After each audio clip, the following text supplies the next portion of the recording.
High, দেখো আমি জিমের জন্য রেডি হয়ে গেছি। যেরকম জানলা দরজা আটকাতে হবে সেরকম আটকে দিয়েছি। মোটামুটি না ঝড় বৃষ্টি আসছে, সেটাকে তো আমাকে রেডি করে রাখতে হবে।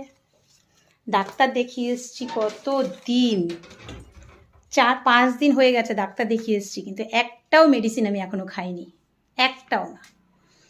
প্রত্যেক দিন কী হচ্ছে জানো, অর্ধেক রক্ত খাচ্ছে মশা আর অর্ধেক রক্ত যাচ্ছে আমার টেস্টে, বুঝেছো? যার জন্য প্রেশার লো হয়ে গেছে। একটা প্রেশার 105 আর একটা প্রেশার নিচে, 100-র নিচে। আমি প্রেশারটা তো বুঝি না, কোনটা আগে কোনটা পিছে কিছু, কিন্তু এই অবস্থা হচ্ছে আমার। কিন্তু মেডিসিনটা এখনও খাওয়া হয়নি, মেডিসিনটা এখন নেব। আমারই মেডিসিনের দোকান, বলে না কথায় একটা আছে না, ঘরামির ঘর হয় না, সেম জিনিস আমার হয়েছে।